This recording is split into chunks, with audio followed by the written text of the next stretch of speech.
Welcome back to Project Lekutis Sichas. We will be doing the first Sicha on Pasha Tzav in volume 17, Yud Zayin of Lekutis Sichas. Tonight it is on a Rashi at the beginning of the Parsha.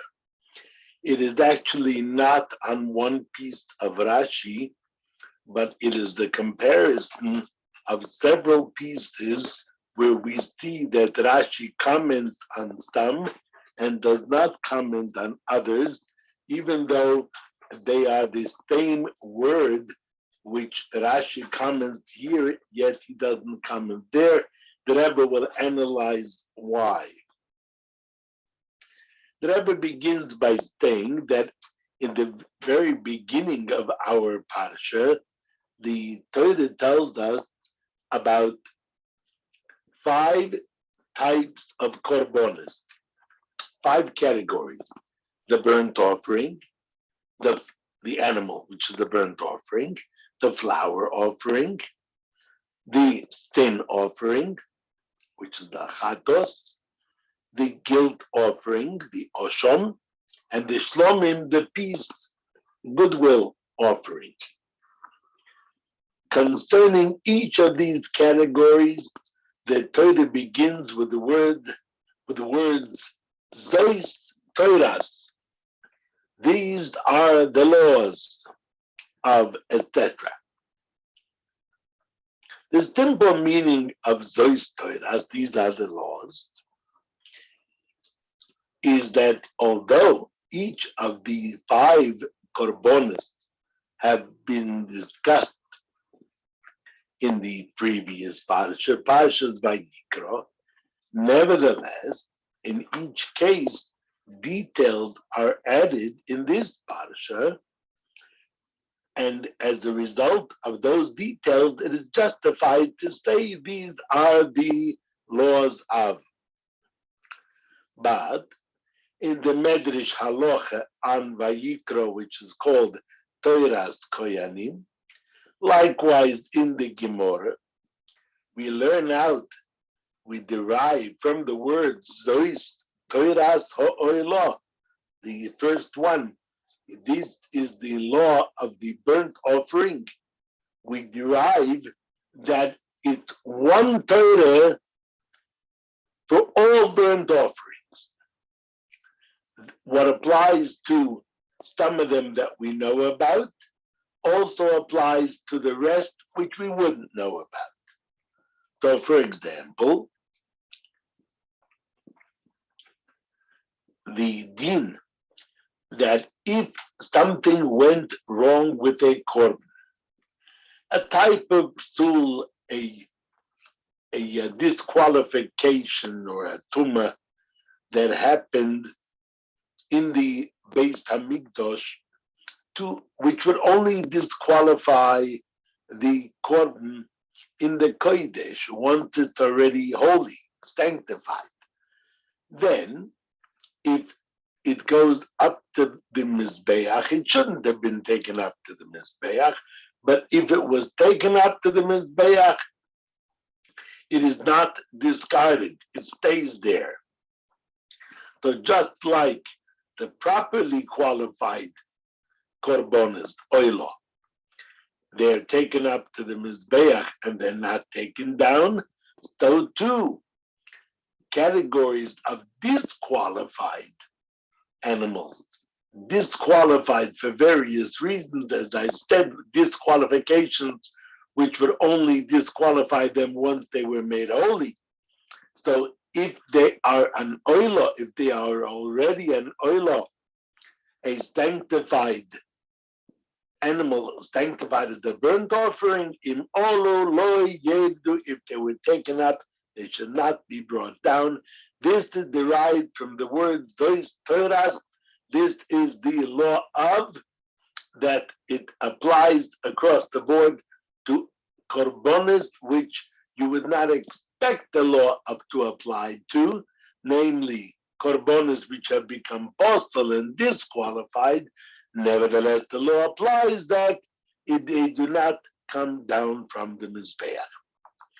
Likewise, Concerning the other four categories of korbanos, mincha, the flour offering, chatos, the sin offering, osham, the guilt offering, and shlomim, the goodwill peace offering, in each of those cases, the introductory words, those Torahs, this is the law, the teaching of,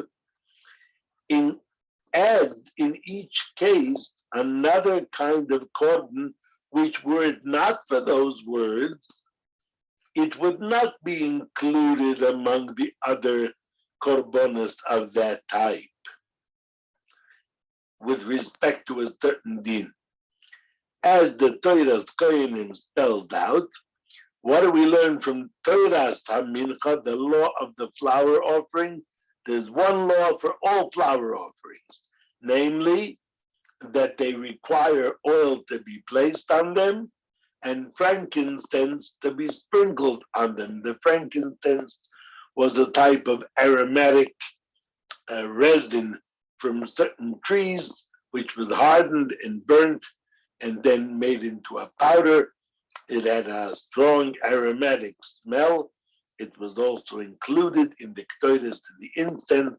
At any rate, when a person brought one of these flour offerings, concerning most of them, Torah says that you should have oil on them and frankincense. Now, there are two types of offerings of flour.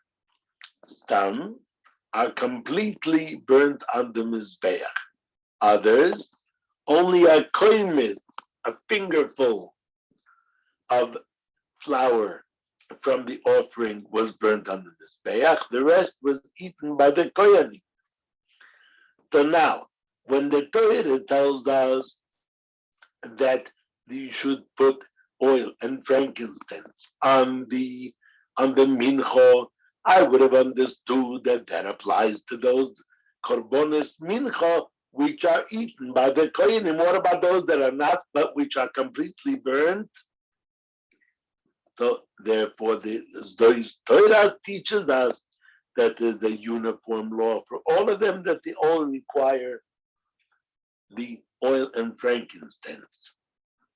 Concerning the korban chatos, the sin offering, it says earlier that if some of the blood of this offering got on the clothing, say, of the kohen, then he must wash it out before using it again as a beged for kahuna. So to keep it short, it requires a special kind of washing in a place that's holy. So the Torahs come to teach us that not only those korbanos chatos which were burned on the outside altar and eaten by the kohanim, that if their blood spilled or sprinkled on a garment, it has to be washed in the azora, but even the animals which were not eaten, which were burnt, chatois hapnimios, the inner chatos, whose blood was sprinkled on the inner mizbeach, and they too, their blood requires the washing. That is what we derive from the word zois toras achatos. What do we learn from zois toras ho'oshom? This is the law of the guilt offering. We learn that all the blood of the various kinds of korban oshom, all of them must be sprinkled on the lower part of the mizbeach, meaning that there is a kind of oshom, a guilt offering that was brought by a mitzvah, by someone who is purified and cured from his leprosy. He brought a korban oshom called Asham Mitzorah, the leper's guilt offering, but it doesn't stay there where its blood is meant to be sprinkled on the Mizbeach. So that's what we derive from this Zois Torah. So Oshom, that's like the other kinds of Oshom, this one too, its blood is meant to be sprinkled or placed on the lower part of the Mizbeach. Lastly, from the words, Zois Torah Zebach HaShlomim, this is the law of the peace offering, which means that all the offerings have the same law. So we derive that if one offered a korban shlomim, a peace offering, not in the Beis Hamikdash, but on a private altar, and there were different times until the Beis Hamikdash was built when one could offer a peace offering on a private altar, then he had to keep to the time restrictions of a regular korban shlomim, which was offered in the Mishkan or the Mikdash.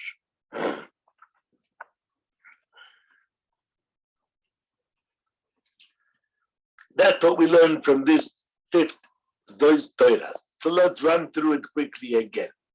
Zois Torah Sohela, one uniform law for all the korbanos Sohela, that even disqualified korbanos, once they're up at the top of the Mizbeach, they do not come down.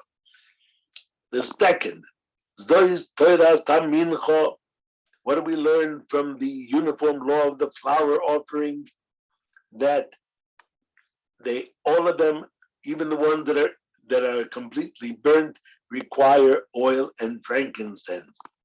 The third one, this is the uniform law of the chatos, the sin offering, that if its blood got on any garment, it has to have the special washing, which is prescribed in Torah for some of the korbanos chatos.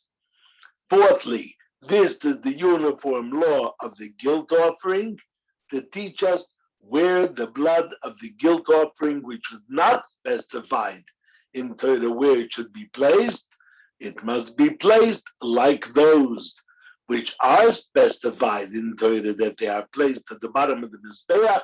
This too must be placed in the lower part of the Mizbeach. Lastly, this is the uniform law of the Shlomim, the peace offering, that wherever one offers this peace offering, whether in the Beis Hamikdash or on a private altar, he has the same time restrictions as he would in the Beis Hamikdash. That's Torah's Koyanim, which is the Medrash Halacha on Vayikra. What does Rashi hold in all the above? So we find, says the Rebbe, an interesting, strange thing concerning the first two times where it says Zois Torah, this is the law, and namely concerning the oil of the burnt offering, the mincha, the flour offering. Concerning those two, Rashi explains that the Torah comes to add one uniform law for all kinds of oil and all kinds of mincha. And he brings the laws as we learned them before from the Torah's Koyanim. But concerning the last three, this is the law of the chatos, so this is the law of the osham, this is the law of the shlomim. Rashi doesn't comment at all. So that's very strange. If Rashi feels that the word Zois Torah is extra, and therefore it comes to add something which I wouldn't know, then he should say concerning all five what it adds. If he feels that it's just an introductory phrase and doesn't need to be explained what it is that it adds, so why in the first two, the oila and the mincha, does Rashi find it necessary to explain what they add? The Rebbe suggests an answer and rejects it. It's technical. I'm not going to go into all the details.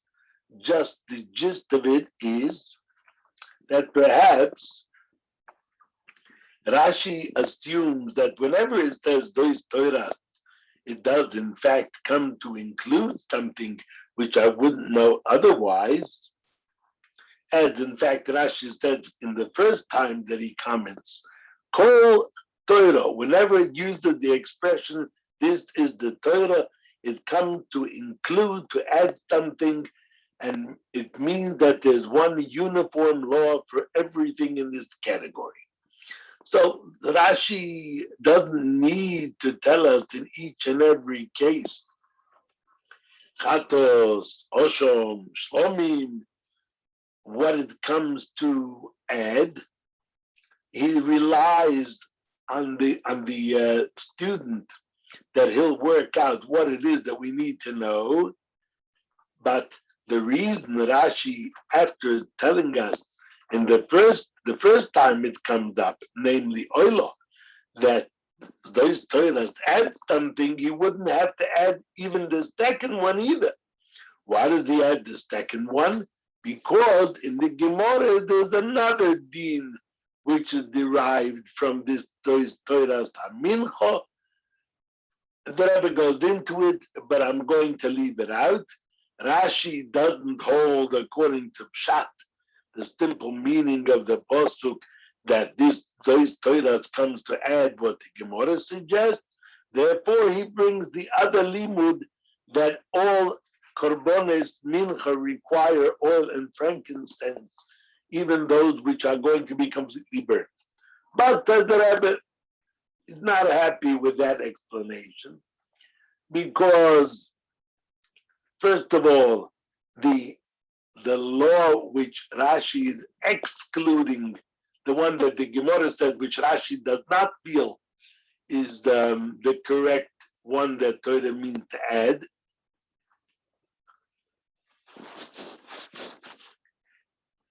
It was already taught earlier in Parshas Vayikra, but more to the point, mainly the Rebbe is not happy with this understanding because it assumes that Rashi, having once said that those Torahs come to teach us something new, relies on the student to work out what the rest would be.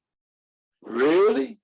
Do you expect a 5-year-old to understand that when it says those Torahs, it comes to teach us that those korban chatos, for example, which are brought to be sprinkled inside the Beis Hamikdash and the inside altar, also require washing in the Hazorah? Is he supposed to work that out by himself? On the contrary, a child would assume that the more holy the korban is, the more necessary it is to wash out whatever blood sprinkled on some foreign object, not on the mizbeach, but on the garment. So it's illogical to say that Rashi relied on the child. Likewise, in the case of this is the law of the Osham, the guilt offering, which comes to add that the guilt offering of a Mesorah, a leper who has been cured, also requires the blood to be placed on the same place in the altar. I mean, the child hasn't even learned Parshas Mesorah yet. That's a few Parshas ahead. So he doesn't know the whole story about a Mesorah, that he brings the guilt offering, that he should have to start thinking, where exactly is that not yet studied offering? Its blood, where's it meant to be placed? He's not going to think of that. How much less so will he think of the idea that if a person offers a korban shlomim on a private altar, that he has the same time frame as the person who offered a korban shlomim in the Beis Hamikdash? The child doesn't even know about private altars.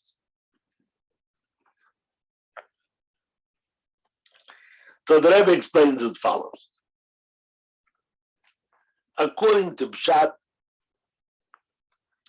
when we say that the words, those Torahs, this is the law, come to add something, a uniform law which I wouldn't have known otherwise, then that rule that those Torahs add something makes sense only when the word Torah is unnecessary, or when it's out of place in the pasuk, such as example.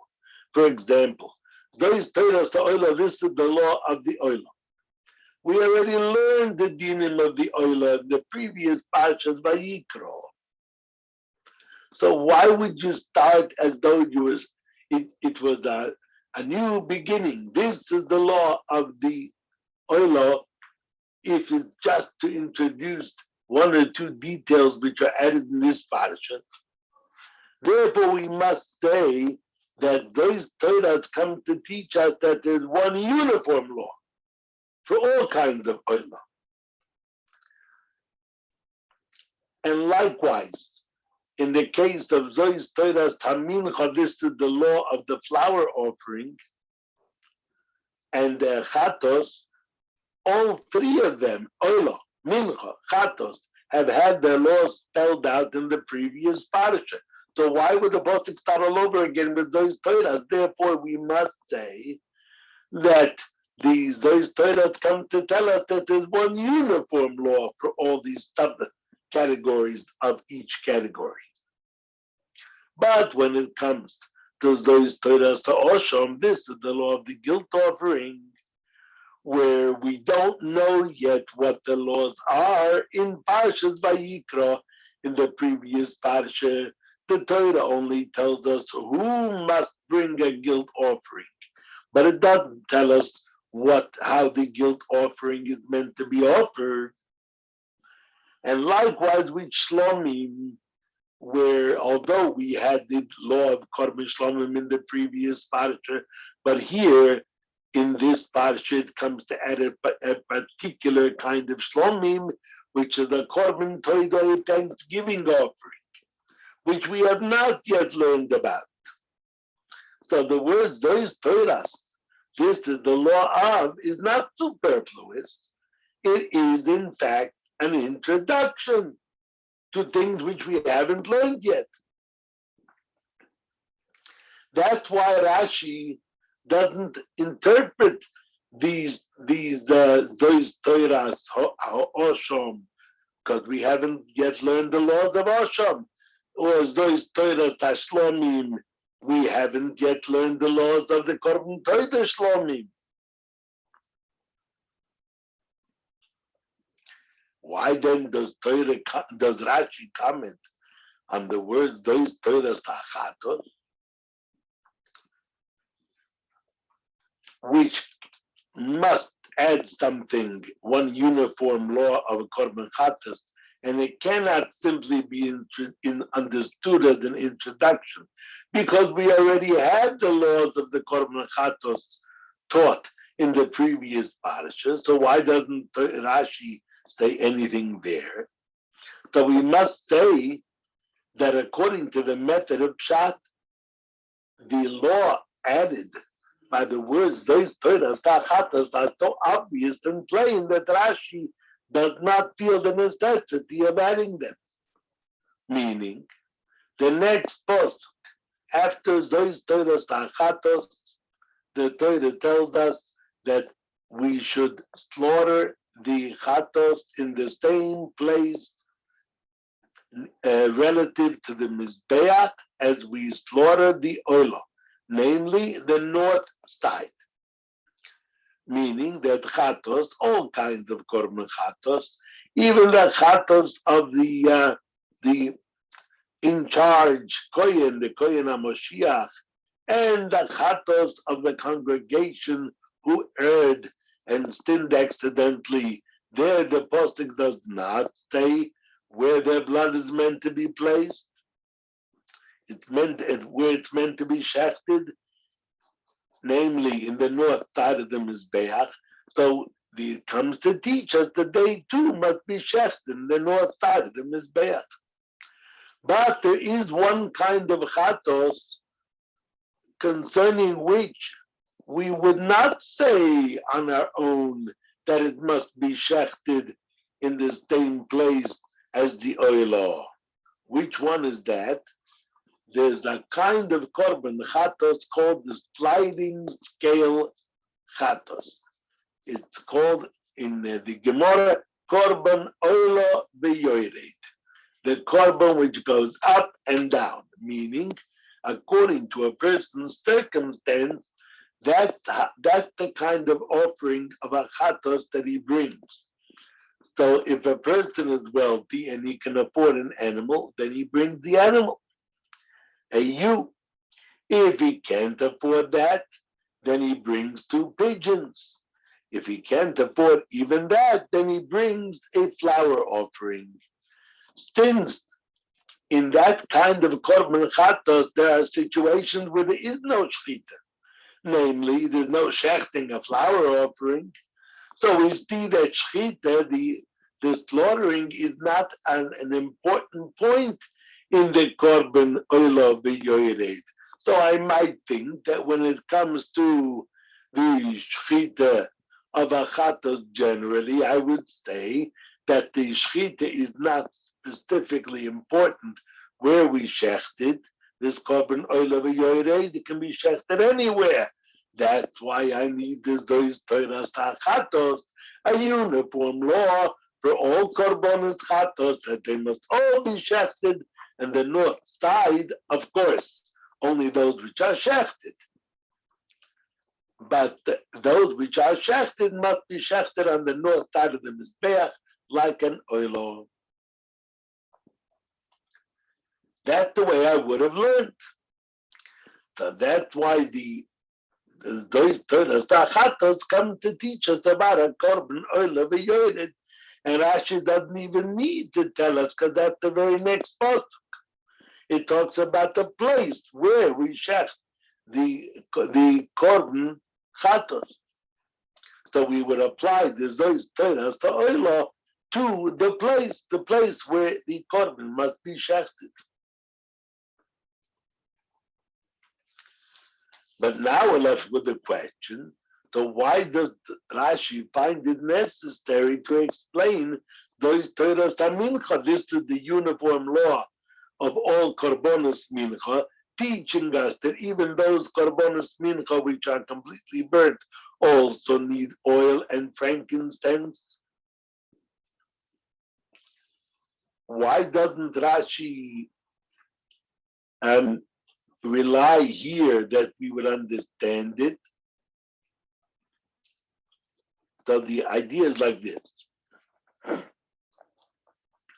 According to the method of Pshat, it's logical that the word those Torahs, this is the law of, come to teach us about those laws which are related to the dinim, the details which are written in this parsha after the introductory words. This is the law of. Meaning, those Torahs means the following is the law of this type of korban. That is a uniform law, and it applies to all subcategories of this korban.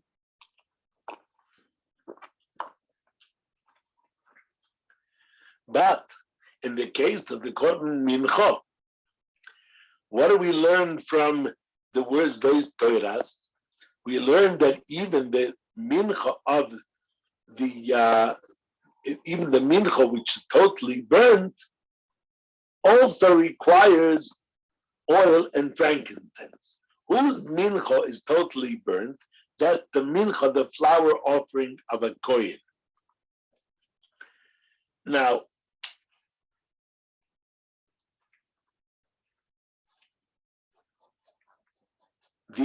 the law of the mincha of a kohen follows afterwards, after specifying about the mincha generally. It says, "Vayidaber Hashem el Moshe leimer."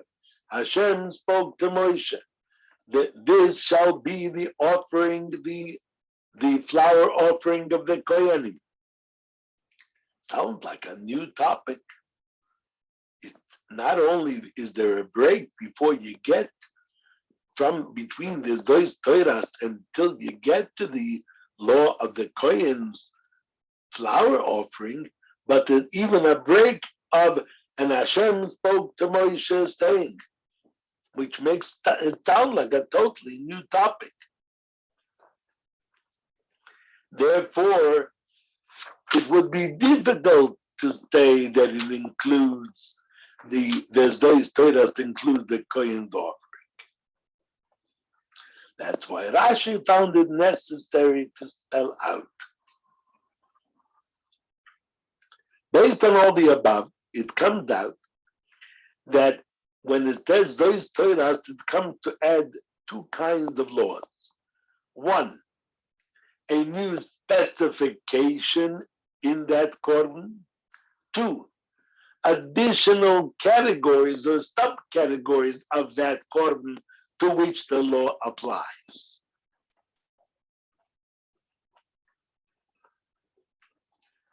In the case of Oilo, Mincha, and Chatos, it comes to add new detail, specification.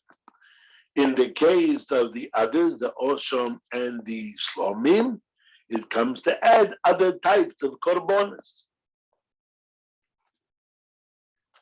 What's the difference between the two kinds of additional laws which those Torahs teaches us about? The specification of the korban changes the character of the korban. So this is an additional point in the quality of the korban. The additional categories which are added by those Torahs are a kamus addition, a quantitative addition. So there's a qualitative those Torahs and a quantitative those Torahs. From the fact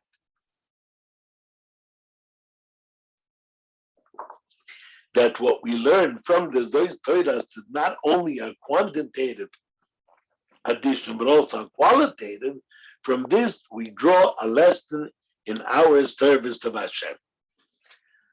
Namely, generally speaking, physical things are measured by their quantity. Spiritual things by their quality. And the lesson that we learn from those Torahs which add both kinds of laws, the quantitative and the qualitative, which correspond to the physical and the spiritual, that comes to teach us that there are times when a person who needs to rise higher in Avodas Hashem qualitatively, the way to reach that is by adding more quantitative details in his Avodas Hashem. Meaning, not only spiritually rising, but adding in the physical involvement in the mitzvah. That's the quantitative, the physical, the gashmiest of it. And precisely by adding to the physical dimension, thereby he reaches a spiritual height. Even further, the idea is that a person who wants to add his Avodas Hashem, he needs to focus on kamus, on quantitative increase, on drawing more and more Yidden to Torah mitzvahs. Even those who you wouldn't expect, and this is hinted at by Rashi's comment, that those which have gone up to the Mizbeach do not come down. There are those which wouldn't go up to the Mizbeach. You wouldn't think that they were fit to serve Hashem, to offer themselves to Hashem. That no, once you draw them close to Hashem, they won't come down.